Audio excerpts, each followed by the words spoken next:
Daniel Adame Osorio con su filigrana política. Daniel. Gracias, un saludo muy afectuoso para todos, buen jueves.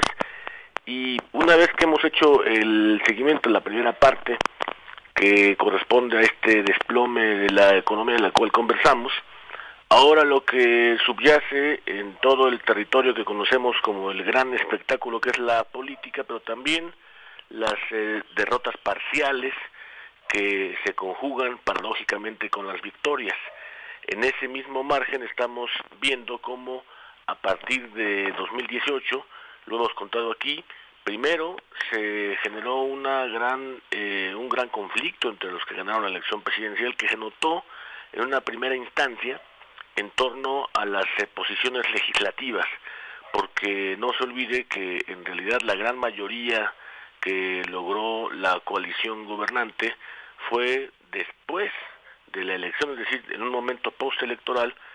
a pesar de la gran potencia que significó la presencia del señor López Obrador en la boleta una vez ya ganada esa elección. Pero ahora la segunda parte se traslada, ese conflicto de la rama legislativa pasa a la rama ejecutiva,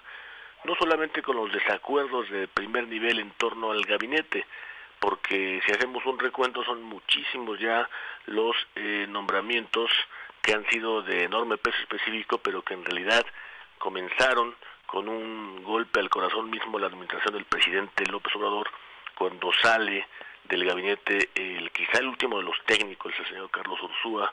para dejar la posición en un momento vulnerable para la administración, pero no de desplome como lo hemos contado, desde el punto de vista más pragmático de la economía mexicana, interdependiente con la estadounidense, pero ahora con la revelación que nos hace, digamos la traducción que nos hace el secretario del Medio Ambiente mexicano, queda, digamos, muy sustanciado cómo está generándose dentro del propio gabinete eso que llamamos también, reitero, el conflicto entre los ganadores. Entonces se han unido la rama legislativa y la ejecutiva en ese gran acuerdo que subyace y que en realidad nos pone una nueva categoría que va precisamente a contracorriente de lo que nos había dicho la literatura y también, por cierto, la práctica, que los que pierden la elección lo reconocen porque hay legitimidad en esa victoria electoral y entonces se van a su casa, y los que ganan la elección toman su lugar de la gobernanza, diseñan cuál es su programa y por las vías de ese diseño constitucional y también institucional caminan en torno a un plan económico social para el sector productivo nacional. Aquí lo que hemos visto, a falta de ello, ha sido un plan político que se ha puesto en operación en todos los rubros de la administración. El presidente López Obrador se ha interesado, sobre todo en la parte más pragmática, en politizar todos los asuntos públicos. Y ahí donde encuentra resistencia, digamos que no va hacia adelante, como el caso, por ejemplo, del INE, en donde vimos que por fortuna el corazón mismo de la democracia liberal que reside ahí no tuvo una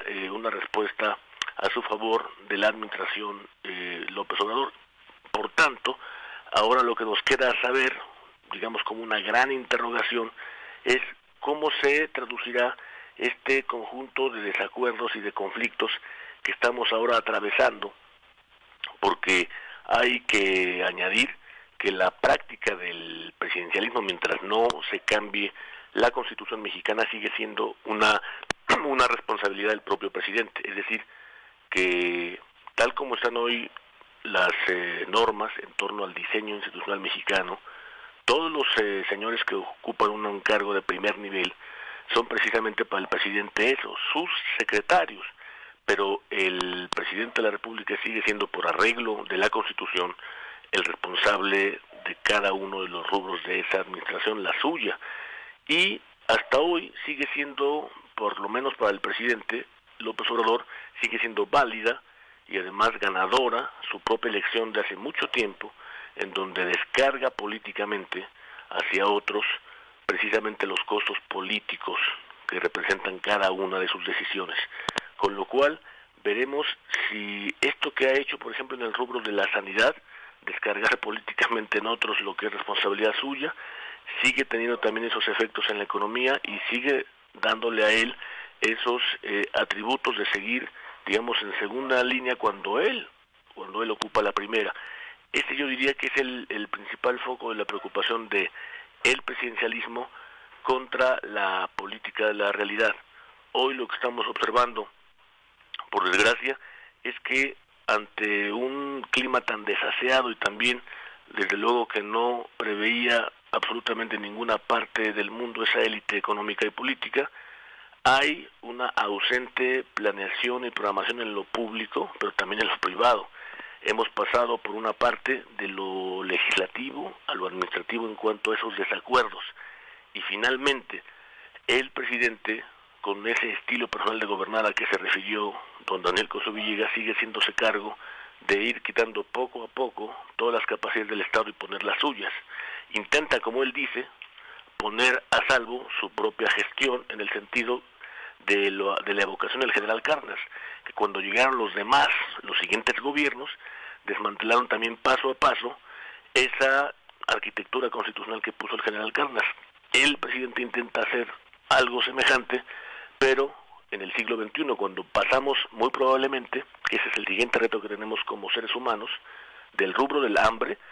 porque del rubro de la pobreza pasamos ahora al siguiente reto, que es,